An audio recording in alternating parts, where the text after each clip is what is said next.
Shavua Tov. Alors, on va reprendre. On était dans le chapitre du Emet et du Sheker. On était à établir qu'est-ce qu'on appelle vérité, ce qu'on appelle mensonge. On avait remarqué que la vérité n'est pas forcément ce qu'on voit, et le faux, c'est pas simplement l'inverse de ce qu'on croit. Et quelquefois, le Emet, la vérité, bah, c'est du Sheker, et l'inverse. D'accord. C'est-à-dire qu'en fait, il y a une forme de relativité de la vérité. Nimsa, chez Emet. Ouma chez Mevil et Tov. En fait, qu'est-ce qu'on appelle le Emet, la vérité, oui, c'est ce qui amène au bien. Vélération d'Abouré et la volonté d'Hachem. Véhacheker, Ouma chez Nitno Atzlacha la Asakav chez Sarah Hacheker Asikracha. Et en fait, le Sheker, la mensonge, c'est quoi? C'est ce qui a permis la réussite en fait du Yetzirah qui est en nous. Oui. En fait, le pire ennemi de l'homme, ben, c'est l'homme lui-même. Hein. C'est-à-dire en fait, on a une perception des choses qui est fonction de regard qu'on a, mais le regard qu'on a, il est fonction de nos midotes, il est fonction de la relativité de notre intelligence, et ça, et la vérité, elle se révèle en fonction de ça. Et donc à propos du fait que le texte dit Shérit Israël, le reste d'Israël, Lo Yasu Avla, ne feront pas d'erreur, de faute, Velo Idabru Kazav, et ils ne parleront pas mensonge. Ça c'est marqué dans le Tzfania. Vous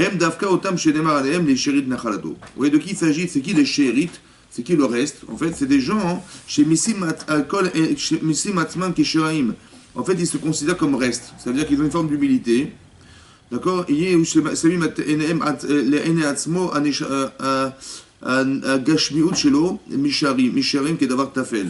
Que le fait de l'intérêt personnel, la gashmiut, ce qu'on appelle la matérialité, l'intérêt de soi, l'intérêt personnel, est considéré comme étant shérite. Ça veut dire superficiel, ouais, secondaire, restant. Ouais, Kishar d'avoir tafel comme une chose secondaire.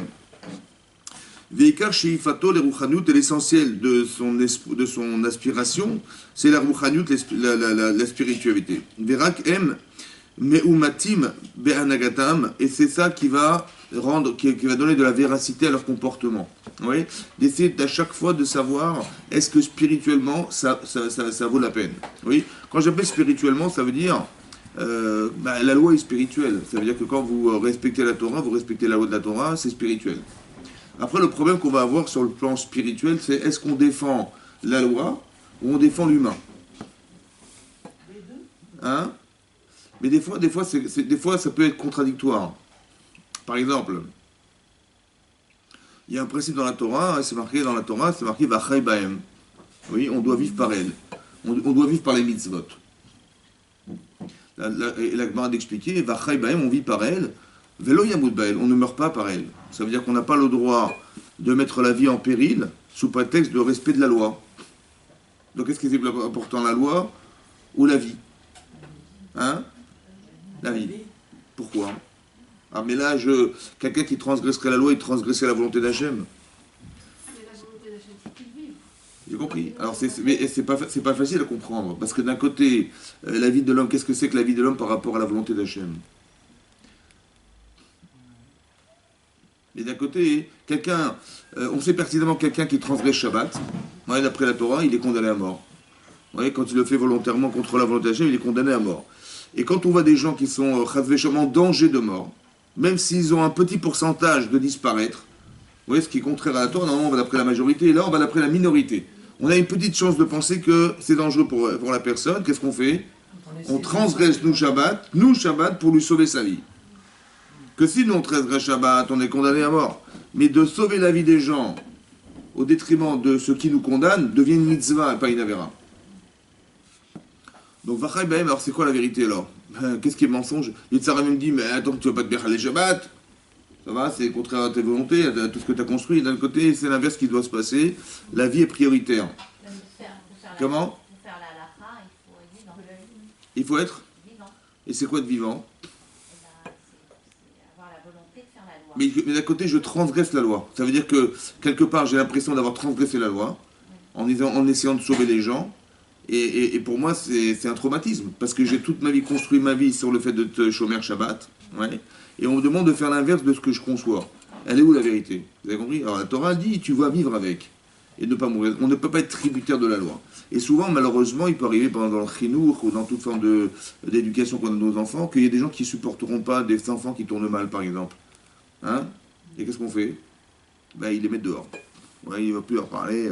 Et c'est ça qu'il faut comprendre aussi. Elle est où la vérité? Vous comprenez? Est-ce que la vérité, c'est d'amener nos enfants est-ce que c'est de l'amener à aimer la Torah? Ouais, d'un côté, bah oui, mais on n'a pas forcément réussi. D'un côté, et quand eux ils transgressent, ça nous est insupportable. Et donc, qu'est-ce qu'on fait? Bah, on les évacue de notre entourage, ou des gens qu'on ne supporte pas parce qu'ils ne respectent pas la loi, on ne peut pas les voir. Ça va? Et qu'est-ce qu'on fait? Bah, on s'écarte d'eux. Ouais, on s'écarte d'eux parce qu'on est dégoûté de leur comportement. D'accord? Mais la priorité, c'est la loi ou la priorité, c'est la vie? C'est ça, vous avez compris le problème? Il est où le Hémet, il est où le Sheker? Et est-ce qu'il vaut mieux se dire, les pauvres, on va les aider, ou dire non, non, ils respectent pas la loi, on peut pas les voir. Donc on se coupe, On se essaie coupe de dire. les aider, mais comme ils se comportent toujours mal, on les laisse. Alors sinon, ce quand toi, c'est autre chose, mais je parle pas de ça. Je parle de premier, quelle attitude on doit avoir. Est-ce qu'on est dans le dégoût de voir que ces gens ne sont pas respectueux de ce que nous on respecte? Donc en fait, je respecte la loi, mais pas la personne. Ou je me dis non, c'est elle qui est prioritaire.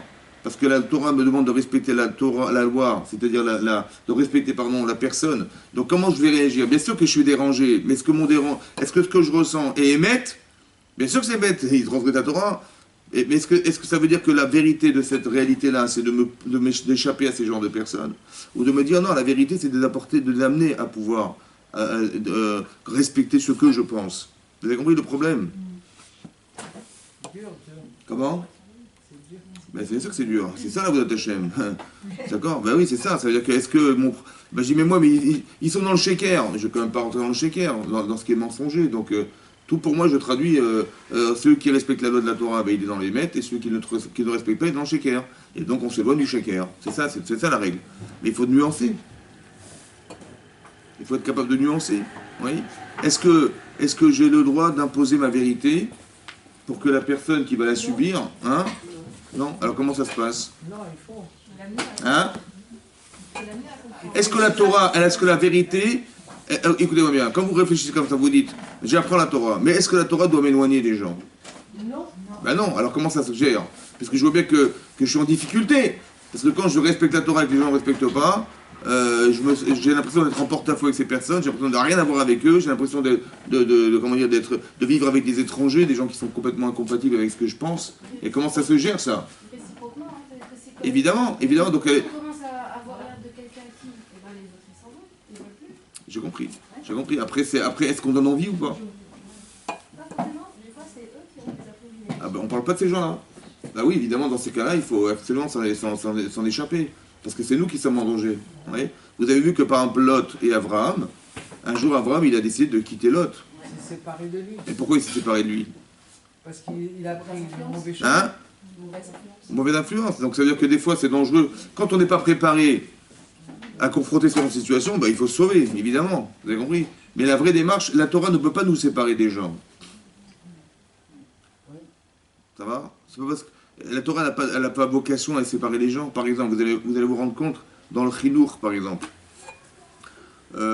Bizarrement, dans la paracha de Vayeshev, ouais, c'est marqué là-bas hein, que les enfants, on sait que les enfants de Jacob étaient tous des sadikim. Tous. D'accord? Mais quand on lit la paracha, on a l'impression, bizarrement, ouais, alors qu'on sait que ce sont tous des sadikim, lorsque Jacob Yosef va raconter son rêve, hein, il va dire écoutez, j'ai rêvé, vous étiez tous des gerbes, ouais, et vous étiez en train de vous plier devant moi. Bon. Mais vous étiez fanés, en plus vous étiez fanés, hein, vous étiez fanés toutes, fanés, voilà, et vous étiez français. Bon. Puis désolé, j'en ai un autre rêve, vous étiez des étoiles, hein, mais vous étiez tous en train de vous prosterner devant la mienne. Il y avait même mon père et ma mère, hein, Razak. Bon, il manquait un peu de forme, malheureusement, c'est vrai, c'est vrai. Mais qu'est-ce qu'ils ont pensé? Ils ont dit, mais qu'est-ce que tu vas régner sur nous, tu vas gouverner sur nous? Donc il a fait ce rêve. Ensuite, son père, il a un rapport un peu particulier et privilégié avec son fils Yosef. Il apprend la Torah. Bon, c'est marqué dans la Torah, Vayiru Echav. Ils ont vu ses frères, les frères de Yosef, qui auto Aav Aviem Mikol Echav, que lui était préféré de tous les enfants, de tous ses frères. Hachem, Jacob, il préférait Yosef, c'était visible, hein, et donc ça a créé de la haine et ça a créé de la jalousie. Bon, mais c'est des enfants parfaits. Comment on peut tomber dans ce piège? Moi, je leur ai appris la Torah. J'aurais pris être droit, j'aurais pris... Et après, c'est marqué que quand ils ont vu ça, lo yachlu dabero les shalom. Ils ne pouvaient plus parler béchalom avec lui. Terminé. Ils avaient peur d'être mis de côté comme ça, a été Je ne sais pas ce qu'ils ont pensé. Il en reste que quoi? Et Rachid nous dit, Rachid nous dit, d'un côté, ils se sont séparés de Yosef. Il y a eu de la haine, il y a eu de la jalousie, c'est vrai. Mais d'un autre côté, ils ont été honnêtes. Ils n'ont pas été hypocrites. Ils ont dit directement à Yosef, écoute, on ne peut plus te voir. Voilà ce que tu racontes, tu dis des choses sur nous, du Malachonara, tu te prends pour je sais pas quoi, écoute, on va se quitter. Lo yachlu dabero beshalom. Ils n'ont pas pu parler beshalom, ils ne disaient même pas bonjour. Oui? Mais ça, c'était honnête, vis-à-vis d'eux, c'était honnête. Donc, mitor gnutam, ouais, dit Rachid là-bas, le fait qu'ils se soient séparés de Yosef, c'est honteux. Mais d'un autre côté, on apprend un jvar, comme c'est louable, qu'ils n'ont pas été hypocrites. Ils n'ont pas dit non, ils n'ont pas fait les salles à Malek, en faisant croire que soi-disant, tout va bien, et puis alors que tout va pas. Donc ils ont dit, écoute, on ne peut plus te voir, on ne peut plus te parler. C'est quand même dangereux, non? C'est le Hémet, ça? C'est dangereux ou pas? Ben, d'un côté, j'apprends le Hémet à mes enfants. Je leur dis, vous savez, les enfants, il faut être droit, il faut être honnête, il ne faut pas être hypocrite. Et regardez ce que ça peut entraîner. Exactement l'inverse de ce qu'on pense. Alors comment ça se gère alors? Comment? Qu'est-ce qu'on peut faire? Vous apprenez le Hémet à vos enfants, et il se passe qu'ils vont l'utiliser comme quelque chose qui est refoulant. C'est pas normal. Vous avez compris? Alors, comment ça se gère? Nous qui sommes des djerbiens, on est des djerbiens. Hein, on gère bien notre vie, nous. Alors comment ça se gère? Comment ça se gère ça? Alors dites-moi vous. Comment on fait? Leur donner les armes. Quelles armes? Il n'y a pas mieux que la vérité. Mais on leur a dit la vérité. On leur a dit, voilà, j'aurais dit exactement ce qu'il faut faire. Ils ont fait par honnêteté, ils ont dit on ne peut plus te voir. Mais c'est pas ça que je vous ai demandé. Je n'ai pas demandé d'être honnête pour arriver à se séparer. C'est du shaker, ça. Feu, tout là. Ils sont en accord avec... Avec qui? Avec eux-mêmes. Et même, Mais tu défends la loi ou tu défends la personne? alors, Et c'est pas assez grave. Parce qu'il dit non, mais il faut être honnête, il faut être honnête. Bah, je respecte la loi. Mais si la loi, elle te met en porte-à-faux avec ton frère, c'est ça qu'il faut faire? Non. Alors c'est ça, donc tu respectes la loi ou tu respectes la personne? Alors comment je fais? Alors comment je gère? Vous savez pas ou pas? Comment? Mais qu'est-ce qu'il faut faire? Faire. Des fois, on peut pas Faire. Mais des fois, on peut pas faire. Hein? Des fois, on peut pas Et faire. si on peut faire, il faut réfléchir. Comment vous gérez ce que vous savez? Il vaut mieux rester en bon terme avec les gens. Ah mais c'est pas possible parce que je peux pas lui parler. Ils ont dit regardez ce qu'il raconte sur nous, il va raconter les choses à mon père. Donc comment ça se gère la vérité maintenant?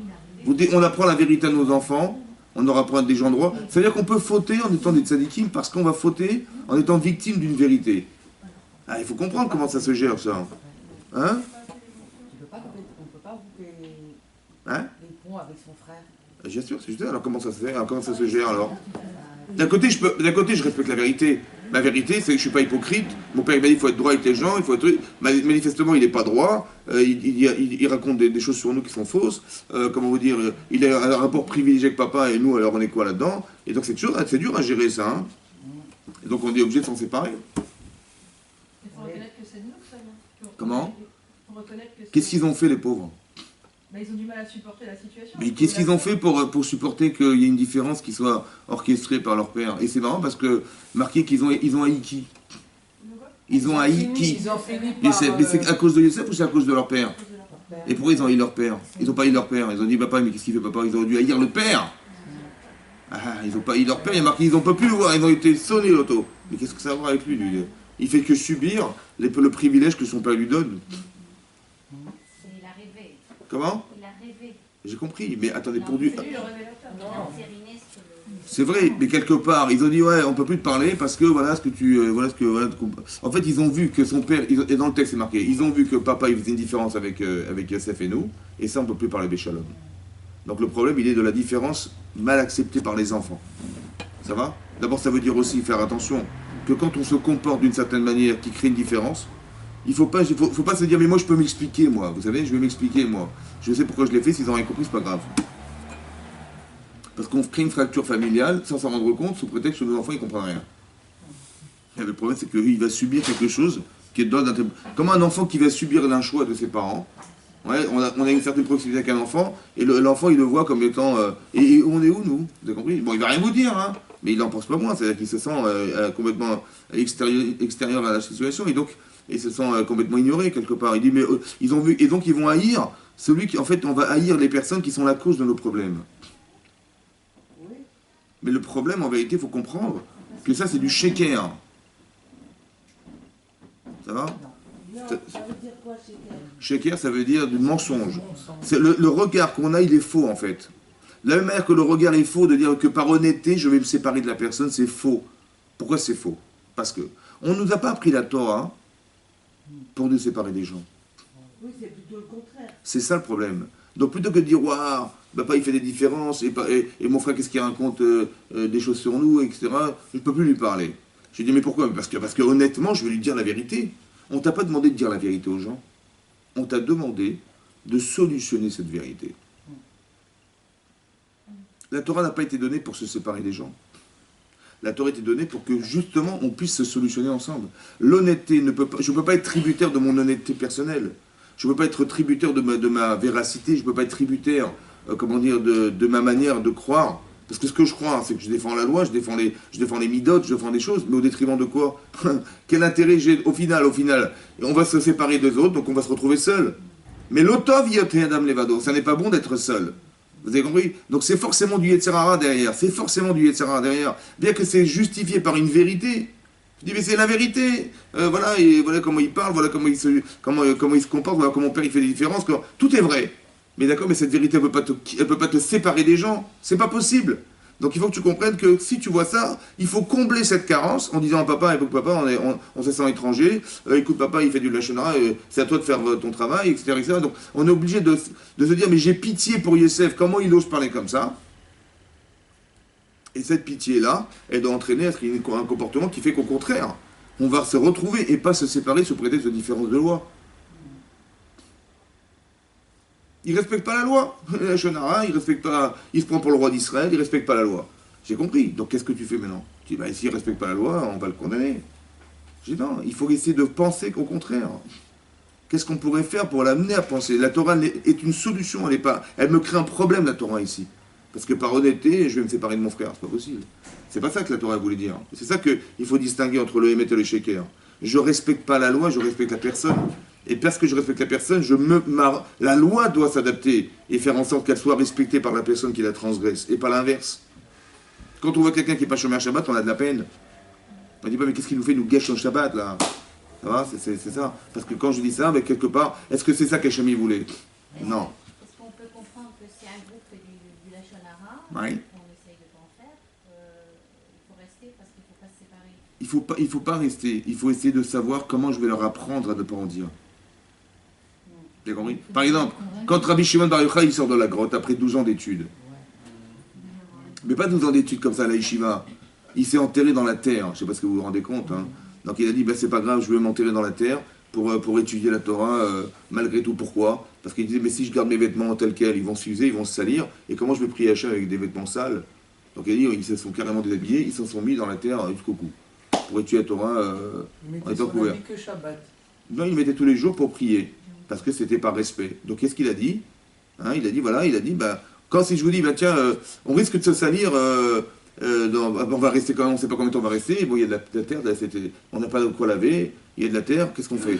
Bah, je dis, bah, comment on va prier avec des vêtements sales? Bah, vous allez me dire, bah, écoutez, on n'a pas le choix. Hein. Il dit, bien sûr qu'on a le choix. Bien sûr, on va les mettre de côté, on va se mettre dans la terre. C'est évidemment comme ça qu'il faut faire, non? C'était évident. C'est pas une blague, c'est ce qu'ils ont fait. Ah oui, c'est ce qu'ils ont fait.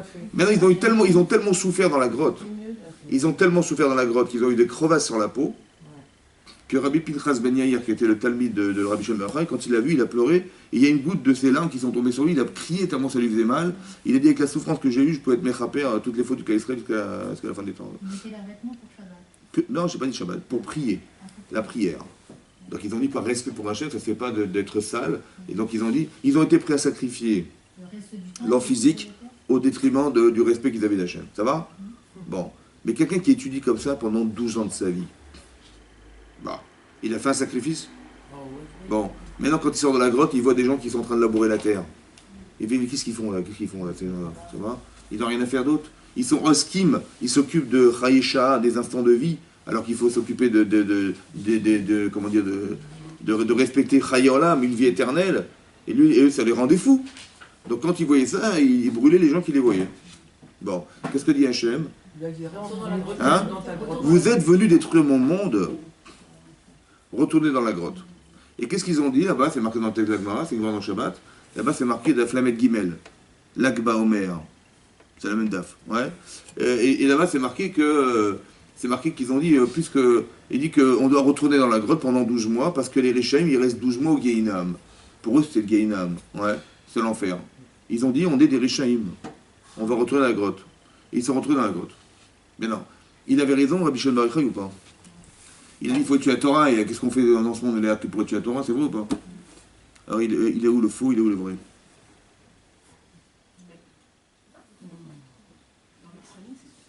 Ils ont respecté la Torah d'Hachem. Est-ce que la Torah qu'on t'a donnée, elle doit tuer les gens? Non. Voilà. C'est ça qu'il faut, vous avez compris? Mais moi, je défends la vérité.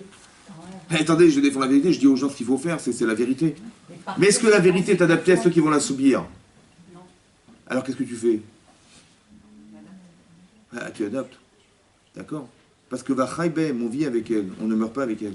Ça veut dire que toi, tu mets la vérité, c'est ça que je pense, me suis sacrifié pour elle. C'est la vérité, c'est laquelle? C'est la tienne. Mais est-ce qu'elle est adaptée aux autres? Ah, sourd. Tu vois bien que tu risques de détruire parce que sous prétexte de vérité. C'est comme si que vous prenez une torche, d'accord? Et vous la mettez dans les yeux de quelqu'un. Dit, tu vois, c'est ça la vérité. Bon. Il va dire, mais c'est trop dur, c'est trop important. Vous avez compris? Je n'ai pas le droit d'imposer un certain niveau de conception à des gens qui ne sont pas capables de le supporter. Je dis, mais pourtant c'est la vérité. La vérité, c'est la tienne. C'est comme si demain vous demandez de vivre au niveau de ça. Ah, mais nous. Allez-y, mesdames. C'est impossible, j'arriverai jamais. C'est pas ça qu'on vous a demandé. Bien sûr qu'on doit respecter la Torah, évidemment, mais la Torah à son niveau. Ça veut dire que quelque part, on doit être capable. Vous n'avez pas le droit d'avoir un discours religieux qui va entraîner à ce que les gens soient dégoûtés de la Torah. Pourtant, je leur ai dit la vérité, c'est marqué dans les textes. J'ai compris, mais est-ce que tu ne peux pas comprendre que ce niveau-là, il n'est pas adapté à ceux à qui tu parles? Ce langage n'est pas adapté, il faut faire attention. Tu dis, mais je défends la loi. J'ai compris, mais si tu détruis les gens, la Torah n'a pas donné pour détruire les gens. Vous avez vu, par exemple, quand... comment il s'appelle? Quand Eliezer, il a prié Hachem de tout son cœur, il a dit, oh, écoutez, si elle me propose, lorsque je lui proposerai de me donner à boire et elle donnera mes chameaux, ça sera la femme d'Israël. Bon, il avait à peine fini de parler et qu'elle était là. Il dit, écoutez, bonjour mademoiselle, est-ce que je peux boire de votre cruche? Elle dit, bien sûr. Tac, il dit, mais je vais essayer de donner vos chameaux. Il voit ça, il est estomaqué, quoi. Il dit, attendez, je vais quand même voir. Il dit, mais vous êtes la fille. Alors, il prend les smidim, il avait des bracelets, il la marie carrément, hein. Clac, direct. Il dit, mais vous êtes de quelle famille? Il dit, bah, je suis la fille de Bethuel. Ma mère, c'est Milka, la sœur de Khan. Il devient fou, quoi. Il est tombé juste, vraiment, la fille. Bon, mais quand il va voir son beau-père, le beau-père de Yitzhak, Bethuel, il dit, voilà, écoutez, je vais vous raconter ce qui s'est passé, c'est extraordinaire. J'ai prié Hachem que je trouve la fille qu'il fallait pour Yitzhak. Et je lui ai demandé à Hachem, écoute, si elle me propose, je lui demande à boire, elle me dit oui, il y a tes chameaux, c'est la femme d'Israël. Mais vous n'avez pas. Après, j'avais fini de parler, elle était là. Je lui demande à boire, elle me dit bien sûr, elle me donne aussi mes chameaux. Je dis, qu'est-ce que je vais? Je dis, mais de quelle famille vous venez? Il me dit, ben, je suis la fille de Bethuel. Et j'ai dit, écoute, ben, c'est super, là, je vous marie tout de suite, vous êtes la famille d'Abraham, vous êtes direct. Vous avez vu qu'il a changé? Il a d'abord mis les bracelets, après il a demandé de quelle famille elle était. Mais quand il a dit à Bethuel, il a dit, non, d'abord je lui ai demandé de quelle famille elle était. Et après, j'ai mis les bracelets. Rachid dit, pourquoi il a changé? Pourquoi il a changé? Mais c'est pas la vérité. La vérité, c'est qu'il n'a pas fait ça. La vérité, c'est qu'il d'abord, il a mis les bracelets, sûr de lui, et après il a demandé quelle famille il était, et il a dit, Bethuel, c'était une évidence. Pour lui. Mais s'il avait dit, mais j'ai mis les bracelets après avant d'avoir demandé qui elle était, qu'est-ce qu'il aurait dit, Bethuel? Hein? Ça manque de cavode. Pardon? Ça manque de cavode. C'est pas manque de cavode, c'est qu'il sait pas ce qu'il fait là. Ça va? Et donc il aurait posé la question. Est-ce qu'il aurait posé la question, mais qu'est-ce que tu fais là? Comment tu as pu lui mettre les bracelets alors que tu ne savais même pas qui elle était? Et alors ça aurait cassé le sujet? Ça aurait cassé? Alors il a inversé. Pourquoi il a inversé? Parce que Bethuel, il n'est pas Mahamine. Il ne croit pas en Dieu, lui. Donc si tu lui dis quelque chose qui pour toi est logique, mais lui est incohérent, le message passe par rapport, vous comprenez? Il va rester sur la question, il va dire, comment il a fait ça? Les religieux sont un peu... Donc il va adapter le sujet. Vous avez compris comment ça marche? Parce que ce que tu vas dire, l'essentiel, c'est de le rapprocher à la Torah. Mais adapte-le en fonction de sa logique, pas de la tienne. En vérité, le résultat est le même. Seulement, si tu avais suivi la tienne, il aurait dit ils sont un peu bizarres. Et si tu avais suivi la sienne, il aurait compris finalement qu'on est ma'amine dans ces conditions-là. Dans les siennes, pas dans la vôtre. Excusez-moi, donc quelque part c'est mentir. Pas mentir. La vérité, encore une fois. La vérité, Comment déformer la vérité. Laquelle vérité? La vôtre? La vie, Ben, c'est pas ça la vérité. La vérité, c'est de faire la volonté d'Hachem. C'est pas de faire votre vérité. C'est ça qui est marqué. donc la volonté d'Hachem, c'est plus Mais de l'amener à la Torah. c'est rester un peuple puni et d'amener tout le monde à la Torah plutôt Que de dire la vérité qui va être mal comprise par celui qui va l'entendre et qui va le chasser. Surtout qu'il était rachat. la loi derrière. C'est-à-dire qu'on n'est pas. Mais c'est ça la loi. C'est ça le problème. C'est ça la loi. Hachem, il a jamais demandé à Rabbi Shimon bar Yochai de détruire les gens qui ne sont pas respectueux de la Torah. C'est pas ça qu'il a demandé. La preuve, il dit, mais t'es pas venu détruire mon monde. Je t'ai pas donné la Torah. Tu as un phare dans la Torah. Tu as un phare. Mais l'intensité du discours que tu renvoies, ou l'incapacité à faire que les gens, ils auront de faire ce que tu dis, tu vas détruire ces gens-là. C'est pas ça que je t'ai demandé. Il faut être capable de diluer ce que tu sais en fonction des personnes.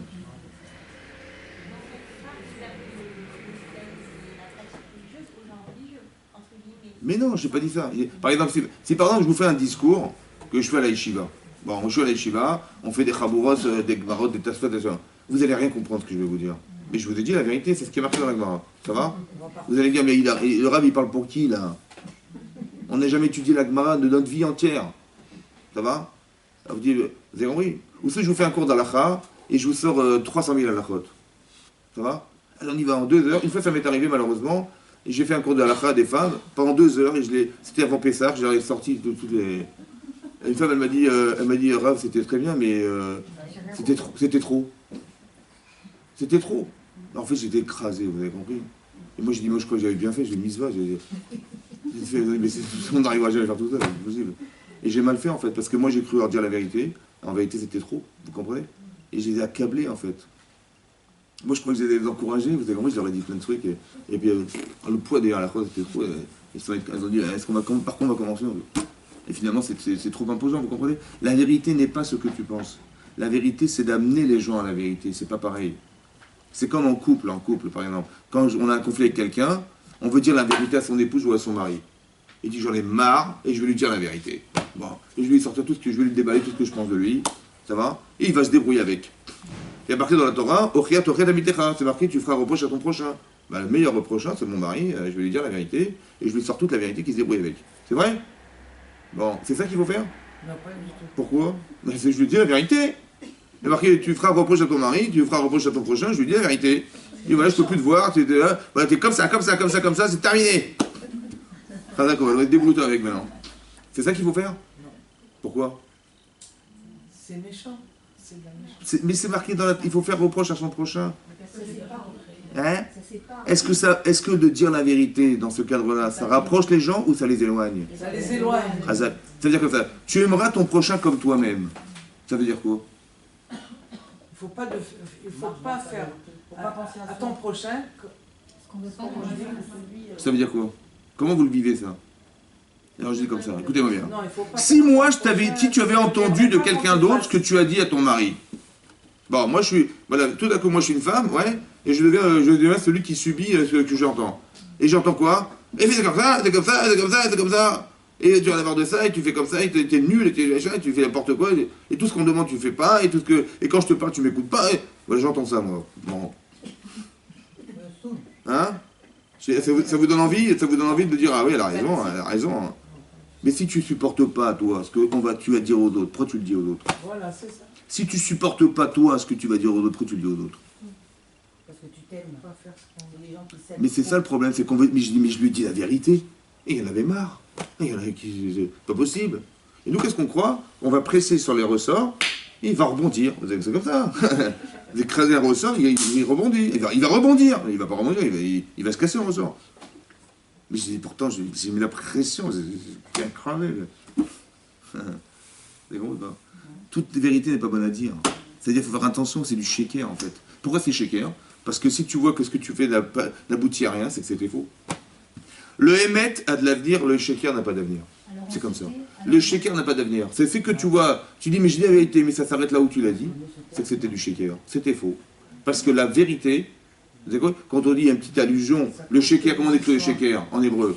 Shin, kouf, resh. Vous avez vu, le shin, c'est une pointe, en fait, dans le Sefer Torah. Le kouf, c'est un pied, et le resh, c'est un pied. Ça tient sur un pied, ça tient pas. Ça ne tient pas. Ça veut dire quoi ça ne tient pas? Ça n'a pas d'avenir. Ça ne pourra pas véhiculer quoi que ce soit. Ça ne pourra pas avoir de démarche. Par contre, le Hémet, ça repose sur un Aleph, il y a 2 pieds. Le même, c'est une base. Et le Taf, c'est 2 pieds. Ça tient, ça tient. Mais c'est quoi qui tient? Si vous voyez que ce que vous dites n'a pas d'avenir, c'est que c'est du sheker. Oh, combien des fois vous voulez se taire? On se tait. Pardon? Alors, vaut mieux se Si vous ne savez pas quoi dire, il faut se taire. Mais c'est pas possible que vous allez subir. Par exemple, dans un couple, une femme ne peut pas subir toute sa vie. Bah oui. D'accord? Comment ça se passe? Alors quoi? Il faut mettre la forme. On peut dire avec Il faut obliger de mettre la forme. Il vaut mieux dire à son mari, par exemple, je suis un homme formidable. Je suis la femme la plus heureuse de ma vie. Mais dommage, ce petit truc-là, là, tu vois, ce truc-là, si tu avais changé, il va se trouver une pêche de folie, parce qu'il dit, ma femme, elle me considère, mais ça, mais bien sûr, si ça doit entamer dans ce qu'elle pense de moi, bien sûr, je vais l'enlever. Mais si vous dites la vérité, mais en vérité, la vérité en général, il la connaît. Bon, mais s'il n'arrive pas à la supporter, lui-même, parce qu'il ne sait pas comment la gérer, quand vous lui répétez ce qu'il sait déjà, non seulement il le sait, mais il n'espérait pas que vous le disiez, mais si vous lui dites, ça va encore plus s'aggraver ou pas? Évidemment. Il aurait préféré écouter des solutions à son problème qu'il n'a pas solutionné ou d'écouter un reproche qui représente ce qu'il n'a pas su faire. À votre avis? Hein? Au lieu de lui dire une solution, vous lui dites un problème. Mais vous savez que vous vivez quelque chose de difficile, par exemple, ouais, avec vos enfants, avec machin. Au lieu de leur répéter, mais ça fait 50 fois que je te répète la même chose. Bon. À la fin, il va dire, mais je sais que ça fait 50 fois, mais essayez de comprendre que je n'arrive pas à m'en sortir. Au lieu de dire ça, plutôt que d'avoir pitié de la personne, on écrase la personne. C'est pas ça qu'il faut faire. Ça va? Donc la vérité, c'est pas. La vérité, ça aurait été d'avoir pitié d'eux. Et nous, la vérité, c'est de leur dire en pleine fois, voilà, je souffre. Voilà, je te dis, je souffre. Voilà, exact. Vous avez compris? Il faut faire attention, tout est relatif. Hein? Est-ce que c'est clair et net? Très bien. On n'a pas de solution nécessairement. Comment? C'est lui qui doit trouver sa solution. En vérité, l'émotion, ça vous permet de créer des solutions. Ça veut dire que si vous ressentez quelque chose, si par exemple je ressens de la pitié, je suis dans un cadre où j'ai pitié de la personne, intellectuellement, ça se déclenche. Et je trouve des solutions par pitié. Mais lui, il n'en veut pas. Enfin, il veut sa solution. Non. Alors, il faut lui faire comprendre qu'il va se retrouver seul. Vous avez compris? C'est ça que je dis, qu'on n'est pas là pour cohabiter ensemble. On est là pour une forme de coexistence. Il faut qu'on existe ensemble. Mais si tu vois que je suis malheureuse et que toi tu es peinard, c'est qu'il y a un problème. Parce qu'on n'est pas là pour cohabiter. Une vie de couple, c'est pas de dire bah, tu joues ce rôle, tu remplis cette tâche, et puis on s'arrange comme ça. Non, il faut qu'on arrive à faire coïncider nos êtres. Donc tout est prétexte à se retrouver, pas l'inverse. Parce qu'il faut te rappeler, l'auto vient les vados. Donc quand une personne se retrouve seule, finalement, hein, si sa logique c'est de se retrouver seule, parce que sa femme ou son mari, c'est pas grave, on s'arrange, elle oubliera, c'est pas grave. Hein? Bah, c'est qu'évidemment il est seul. Et c'est pas tov. C'est ça l'Yetzer. Donc quand même, c'est qui peut être seul? Hachem? C'est quoi seul? Seul, c'est que je ne dépends de rien. Tout dépend de moi et moi je dépends de rien. Ça c'est Hachem. Mais personne ne peut prétendre qu'il ne dépend de rien. D'accord? Donc ça veut dire que chaque fois que je crois que je dépends de rien, en fait, je suis l'évado. Et c'est pas possible. Ça va? Alors on y va. Donc faites comme ça. Donc il faut avoir de la hanava. Ça veut dire qu'il faut, c'est ce que dit Lord Dessler. Les shérit nachalato. Shérit c'est le reste. Mais c'est qui? C'est que Messimi Matzmam Kashéraim. Il se considère comme étant Tafel. Ouais, c'est ça qu'il dit Tafel. Et Veikar Shifato, c'est que la Rouchani. Ce que je vous ai dit, vous avez compris? C'est ce que j'appelle de la spiritualité, ce que je vous ai dit. C'est pas, la spiritualité n'est pas, c'est de ressentir de la pitié pour des gens, par exemple. C'est ça qui est spirituel. Alors que moi, je suis frustré de pouvoir sentir, parce que le émet, c'est que c'est ça, et donc ça me frustre, et la frustration amène à ce que ça soit comme ça. Mais si je vois que la frustration, elle m'amène à une vengeance, ou à de la rancune, ou à, je sais pas moi, de tout ce que vous voulez, de la jalousie, tout ça, c'est que c'était faux. La Torah ne peut pas me dire d'un côté, il faut respecter la loi, et d'un côté, mon sentiment, c'est de ne pas la respecter. Ah, c'est pas normal. Donc respecter, c'est de respecter les autres. Ouais, voilà. Et donc faire attention à ça. Vous voyez que la priorité dans mon cerveau, c'est les autres, et que je dois faire attention comment je vais les amener à penser comme comment ils devraient penser. Parce que manifestement, c'est pas ça qui se passe. Vous avez compris? Mais pas d'essayer d'éliminer, parce que sous prétexte que ça me dérange. Par contre, vous allez voir des textes incroyables. Vous allez voir par exemple Avraham Avinu. Quand Hachem il va décider de détruire Sédom. Hein, vous vous rappelez? Il dit, je ne vais quand même pas lui cacher, je vais détruire Sédom. Bon, qu'est-ce que dit Abraham? Il fait une prière incroyable. Il lui dit, tu ne vas pas quand même mélanger les tzadikim et les rishaïm.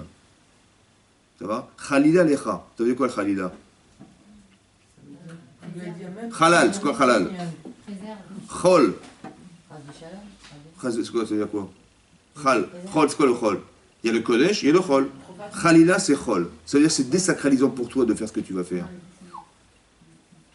Comment il veut se dire ça?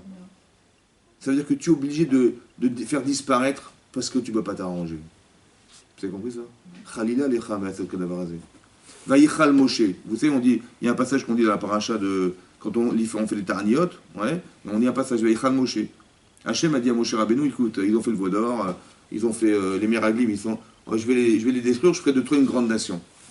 Vayichal Moshe. Il a commencé, Moshe a prié. Mais Vayichal, l'Akbar Nombrachot a dit que c'était la shon chol. Ce que tu vas faire est désacralisant pour toi. Parce que soi-disant, ils ont fait des fautes, et qu'est-ce que tu vas faire? Aux yeux du monde, tu vas les détruire. C'est pas normal. Vous avez compris ou pas? C'est chol, ça représente pas la Kedusha d'Hachem, ça. Et donc il dit Khalila lecha, c'est pareil. C'est-à-dire que ce que tu vas faire aux yeux des hommes, c'est du chol. C'est-à-dire que quand Hachem ne fait pas quoi faire, il prend l'éponge et hop, il efface tout. Pas normal. Il faudrait que tu sois capable, au moins ta puissance, c'est de montrer que tu es capable de solutionner les problèmes. Et pas de soi-disant la faiblesse et de dire je me débarrasse de ce qui me fait mal. Vous avez compris? Cette logique-là, il faut la garder en tête, toujours. Comment? Parce qu'il n'y avait pas de quoi, parce qu'il n'y avait pas de solution à essayer de changer ces personnes. Il a dit, finalement, il y avait combien de tzadikim? Il n'y avait pas 8, il n'y avait pas 9, il n'y avait pas 10, il n'y avait pas. Ça veut dire quoi? Pourquoi il n'y avait pas? Qu'est-ce qu'il y a? Ça change quoi qui a dit? C'est quoi? C'est une balance? Non, c'est que s'il y avait eu des tzadikim, ils auraient été au moins capables de pouvoir changer les mentalités et ça aurait pu changer les personnes. Il n'y avait pas. Qu'est-ce que vous voulez qu'il fasse Hachem? Il a été obligé de détruire. Vous avez compris? Il n'a pas le choix. D'accord? Mais le problème, c'est qu'il n'a pas envie de détruire. C'est ça que je lui dis. Comme si Abraham, il voulait enfermer Hachem dans une logique, en lui disant, ce que tu fais émettre, pour toi, mais pour nous, ça paraît du sheker. Parce que finalement, qu'est-ce que diront les gens? Ils diront, Hachem, il ne sait pas se débrouiller avec ce qu'il fait. Quoi. Quand il n'y a pas de solution, il efface. C'est pareil quand on sort d'Égypte, Hachem, il a décidé de nous détruire, et Abraham, Moshe Rabbeinu, il a dit, mais qu'est-ce que diront les goïms? Hein? Que genre tu es un Dieu faible et on est sorti d'Égypte et puis tu ne savais pas quoi faire avec l'Israël, ils sont morts dans le désert. Pourquoi? Parce qu'on ne pouvait pas rentrer en Israël. Il dit mais je les ai fait quand même, j'ai ouvert la mer Rouge, ils ont vu ma puissance. Comme ça dit l'Agmara dans Brachot. Il a dit oui d'accord, contre un roi d'Égypte, mais contre 31 rois en Israël, qu'est-ce que tu vas faire? Ils vont croire que c'était trop fort, c'était trop dur pour toi et tu as abandonné. Et donc, il dit, donc ce que tu vas faire est lu comme du chol. Ça veut dire que c'est lu comme étant désacralisant et ça te rabaisse à l'image des hommes. Et ça, c'est pas possible. Il faut que tu changes. Et c'est pour ça qu'il a prié. Et Hachem a dit, Salarti kitvarecha. J'ai pardonné comme tes paroles. Ça veut dire que tu as réussi à m'enfermer dans ta logique. Et lui, Hachem, il a son émettre. Il sait ce que ça veut. Mais il dit, mais maintenant que les gens vont penser ça, alors je vais pas le faire. Parce que ça va déformer l'image qu'il devrait avoir de moi. Et donc, je vais pas le faire. Et donc ça laisse l'opportunité à Moshe Rabbeinu de s'investir pour changer les Israël, vous comprenez? Mais ça veut dire que, quelque part, il y a la vérité que même Hachem il a en tête, et nous, la nôtre, qui n'est pas la même. Ouais, il y a une vérité qui est relative à la personne. C'est ça qu'il faut faire attention. Il y a la vérité des adultes, la vérité des enfants. C'est pareil. Mais tu dis, mais toute vérité, mais il faut dire la vérité à vos enfants. Que la vie, c'est dur. Que si tu ne travailles pas, tu seras un clochard, mon chéri. C'est la vérité. Ouais. Bon, ça va l'encourager ou pas? Non. Non, il vaut mieux pas. Par contre, si vous lui faites des petits bonbons, hein, des petits bisous, des petits bonbons et des petits cadeaux, il va travailler. Mais si, attendez, on va quand même pas gâter nos enfants comme ça, quand même. Je lui dis, mais essaie de comprendre, de t'adapter à la nature de l'enfant. L'enfant, c'est pas l'intellectuel. Il sait même pas pourquoi il va à l'école. Tu dis, mais il faut travailler, mais il comprend même pas ce que tu racontes. Par contre, il sait que s'il a un petit vélo, à la fin du trimestre, il va travailler. Je dis, mais ça fonctionne pas comme ça. Chez qui? Chez les adultes. Mais lui, c'est pas un adulte. Il faut à chaque fois réadapter. Vous comprenez ce qu'il veut dire? Il faut adapter, faire attention. Et malheureusement, on fait des erreurs parce qu'on a une logique masculine ou une logique d'adulte et qui n'est pas adaptée à la logique d'enfant. Mais l'enfant, il ne veut pas la même chose. Quand vous dites, la logique de l'enfant, c'est de détruire son frère parce que papa, il fait des différences. Mais c'est pas son frère qu'il fallait détruire, c'est son père qu'il fallait détruire. C'est déjà, tu es haineux, mais il est de ton père. C'est plus logique. Vous voyez qu'un enfant, il ne raisonne pas comme nous. Hein. Pourquoi? Parce que papa, je ne peux pas détruire mon père, c'est l'origine de ce que je suis. Mais par contre, mon frère, il est comme moi. Et s'il n'est pas là, ben, mon père, il va m'aimer. Vous comprenez comment ça marche? Il faut s'adapter à la personne. C'est ça le Hémet. C'est pas ce qu'on croit, le Hémet. Et, ça, et ce qu'on croit, c'est le Yetzirah qui nous fait croire. Vous avez compris? C'est très subtil. Faites attention.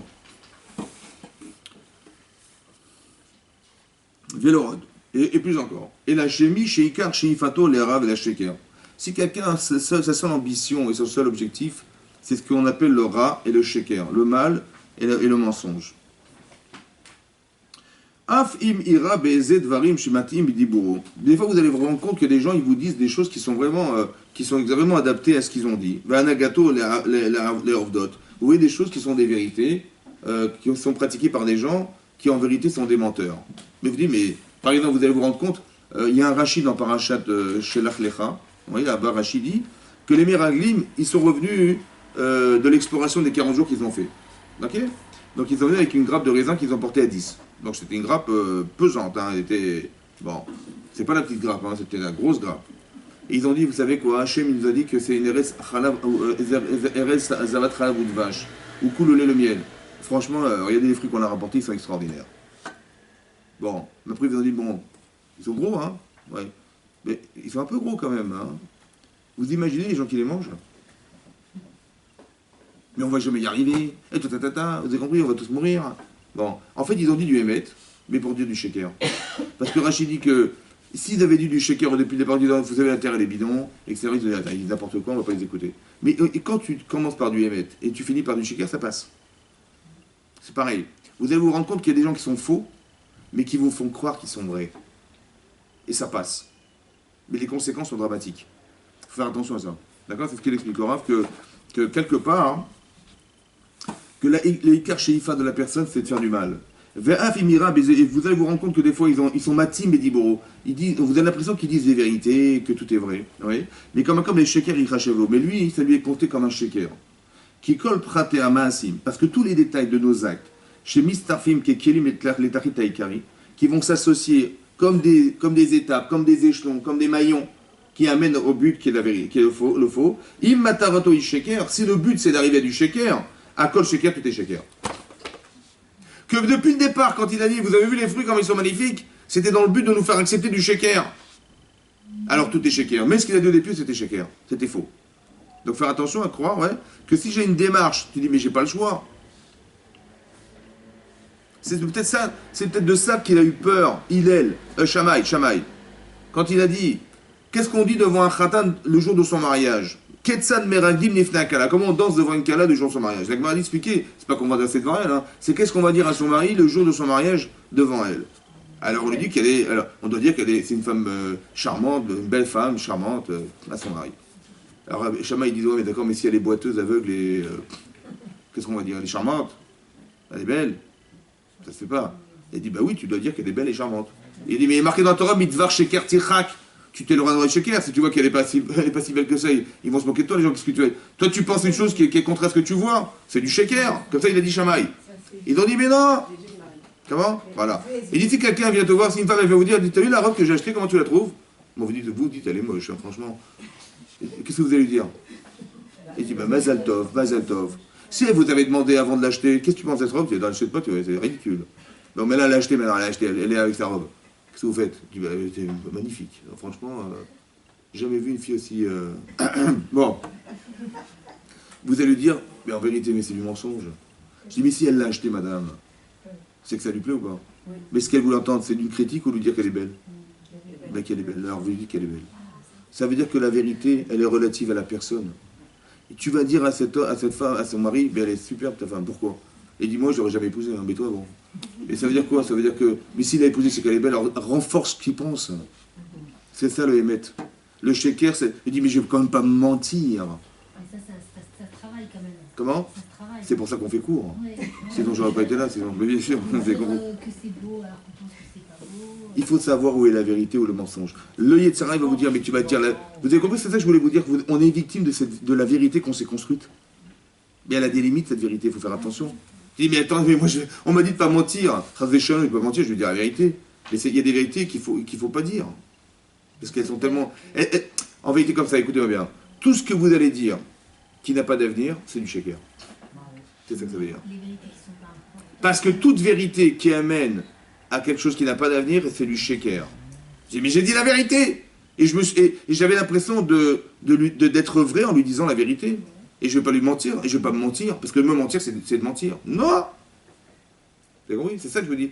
Je dis, mais attendez, mais moi j'ai pas l'habitude, et puis je me sens mal, et je sais pas quoi. Mais vous avez raison, mais il faut être capable. Parce que le malaise que vous avez en disant un mensonge, soi-disant, c'est l'Yetzirah qui vous le fait croire. C'est ça qui est dingue. Il utilise contre vous quelque chose qui vous fait croire que vous êtes une menteuse, alors que c'est l'inverse qu'il faut croire. Est-ce qu'on ne rentre pas dans la flatterie, là, dans ce cas-là? Laquelle? Ça veut dire que... Mais pourquoi vous avez posé la question à elle? Pardon? Pourquoi elle vous a posé la question? Comment tu le trouves? C'est pourquoi? Pour lui dire quoi? Qu'elle est moche? Il veut un compliment. Non, mais on peut peut-être... Mais pourquoi vous croyez qu'elle vous a demandé? Mais comment tu le trouves? Quoi faire? Pour avoir un avis sincère, je lui pense. Mais non, pas du tout, pas du tout. Mais pas du tout. On leur dit la vérité. Mais si elle vous avait demandé un conseil, si elle avait demandé alors, avant de l'acheter, elle dit je vais lui demander qu'est-ce qu'elle en pense. Mais c'est pas ça qu'elle a acheté la robe. Donc elle a trouvé bien cette robe ou pas? Donc comment tu le trouves? Bah, c'est pas pour lui dire qu'elle est moche, ou qu'elle est pas belle, ou tu t'es fait rouler. Si elle est ridicule, Mais si elle est ridicule, on parle pas de ça. Mais je parle que si elle a choisi quelque chose qui vous plaît pas. La couleur, je sais pas, les trucs, les fleurs. Parce que si elle est très belle, qu'elle manque complètement totalement mioute, la robe, Ah ben c'est autre chose, on parle pas de ça. Mais je vous parle d'un cas où elle vous demande de la louer de son choix, quoi. C'est ça qu'elle vous demande, c'est tout. Donc il faut dire la vérité. La vérité, c'est la sienne, c'est pas la vôtre. Si elle se trouve belle dans cette robe, si elle est ridicule, si disons que ça va la compromettre, elle a acheté un vêtement qui correspond pas du tout à, je sais pas, l'enquête dans son travail. Je dis, mais tu t'habilles comme... la fille, elle a, je sais pas, elle a 75 ans, elle s'habille comme une fille de 18 ans, quoi. Je dis, attends, il y a un décalage, fais attention, faut pas se tromper.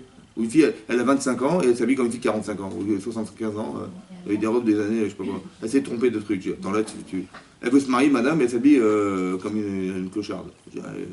Je lui dis, mais attends, les hommes, qu'est-ce qu'ils ont besoin de s'intéresser à la beauté féminine? On n'est pas là pour ça, on est là pour se marier, on est religieux.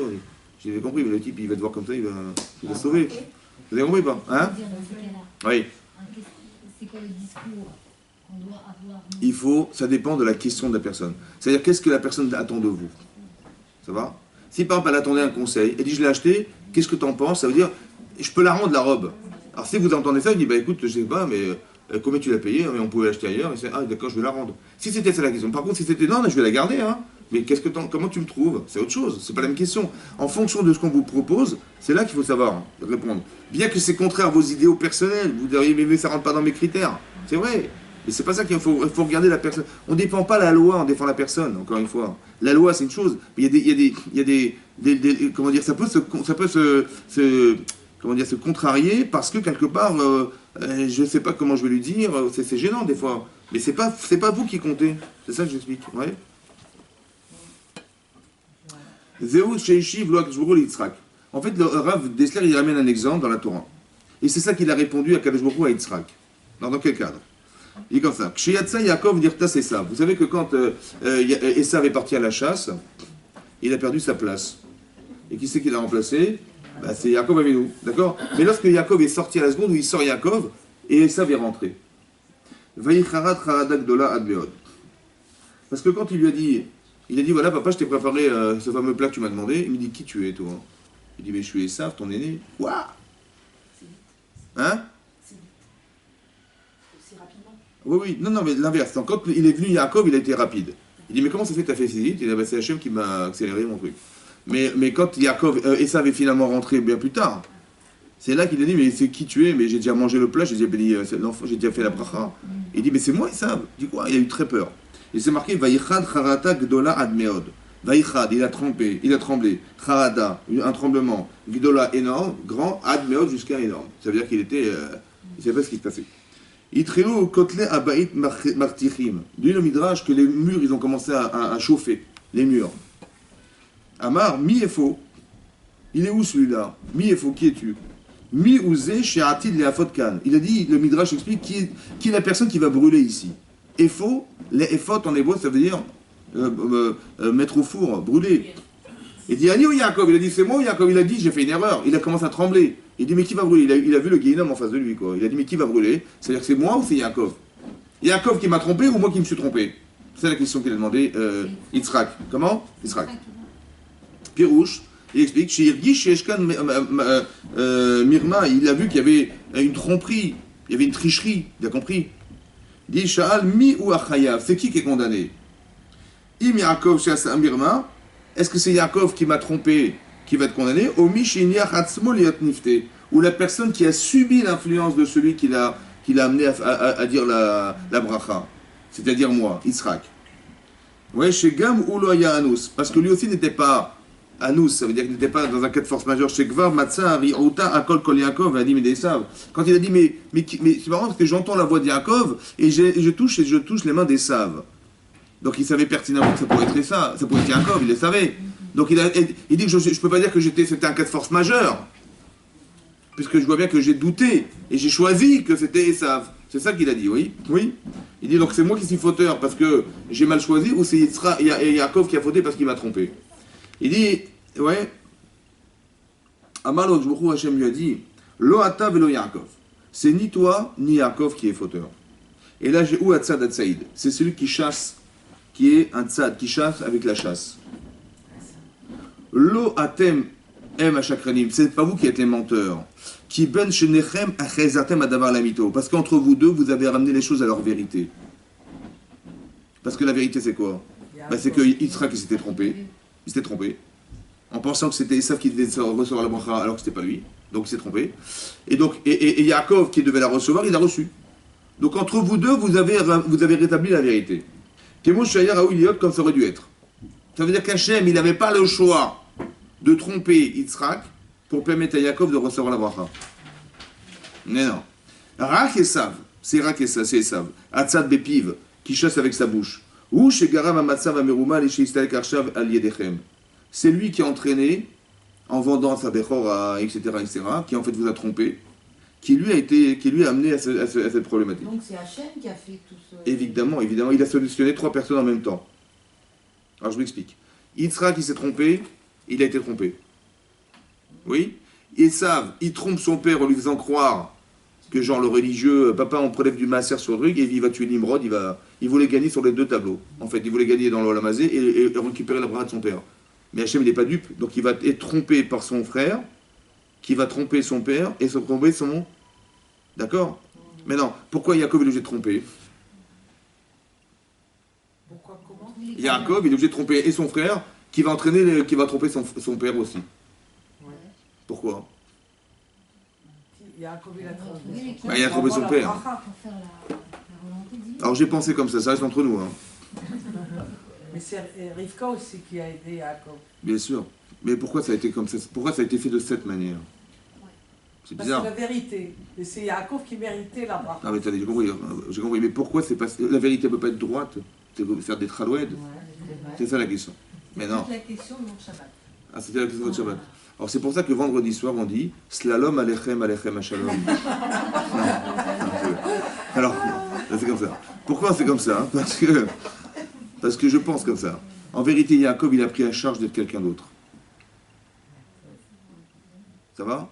Lui, il s'appelle Yaakov, il sait que c'est un Yoshev Walim, il doit étudier la Torah, et s'il fait Pitou Torah, on lui reprochera, donc il doit être un Tamid Racham. Et son frère, c'est la personne qui doit travailler dans les champs, c'était la volonté d'Hachem. Seulement, Yaakov, il a vu que son frère, il a dénigré son droit d'aînesse. Donc il a récupéré le rôle d'Esav. Je pense que le déguisement de Yaakov, c'est d'endosser un rôle qui n'est pas le sien. Donc il est obligé de se manipuler pour accepter d'être Esav. Vous comprenez? Comment? Le Yitzeratov, il lui dit, que tu vas pas tu vas pas travailler dans les champs, tu n'as rien à faire là-bas, tu es à la yeshiva. Tu crois pas que tu fais n'importe quoi de ta vie là? Ouais. C'est dur pour lui, hein, parce que c'est un Yoshev Walim et l'autre c'est un... Mais il a endossé le rôle d'Esav. Il va jouer les 2 rôles en fait, dans sa vie. Il va être celui qui va être dans la Parnassa et celui qui va être dans la Torah. C'est pas facile pour lui. Mais il va endosser un rôle. Mais il a l'impression qu'il endosse un rôle qui ne lui correspond pas. Parce que c'est pas ma nature, c'est pas moi, vous comprenez? Et donc il va se déguiser. Mais en vérité, il va tromper, parce qu'il va tromper son Yetzer en acceptant la bracha, alors qu'il n'est pas l'homme. Pour lui, il n'est pas cet homme. Et donc il va endosser le rôle d'Esav, tout en sachant que au final, il va l'endosser quand ce rôle finalement? Quand il va se battre contre le sar d'Esav dans la paracha de cette semaine. Et il va dire à l'ange, je te lâcherai pas tant que tu me béniras pas. C'est qui l'ange? C'est le Esav même. C'est le Sar des Sav, de Yetzer Arafat. Et il va lui dire que je te lâcherai pas tant que tu ne m'éneras pas. Je vais demander à moi Yetzer Hara, quoi? D'assumer ce que j'ai décidé moi. C'est ça que tu vas accepter. En vérité, c'est comme ça que vous arriviez à vous convaincre vous-même de quelque chose qui vous taroude en vous en disant mais tu vas pas le faire. Je dis non, je vais te prouver que je vais le faire. Je me parle à moi-même en fait. Il faut que j'accepte le bracha. Il faut que j'accepte ce qu'Hachem m'a demandé. Et là, je vais devenir Israël. La lutte entre son Yetzer Hara, les hommes et Hachem, c'est d'arriver à être Israël. C'est ça Israël. Qui sarita imelokim Hashim atochal. Tu as lutté contre Israël, tu as lutté contre Esav et Lavan, contre ton Yetzer Hara Elohim, c'est Yetzer Hara, et tu as vaincu et tu as gagné. Et c'est ça la résultante. En fait, Yaakov va accoucher de Israël. Il faut être capable d'accoucher de quelque chose. Et ce qu'on accouche, c'est ce qu'on devrait être. Vous comprenez? Donc il a fait une lutte intérieure, donc il a lui-même trompé son Yetzer Hara pour arriver à être cet homme. Vous comprenez? Donc lui, il se bat contre lui-même. Esav, il est trompé parce que. Et on est passé par une triche. Donc Hachem, il solutionne 3 personnes en une. Vous comprenez? En un instant, tac, il solutionne les 3 en même temps.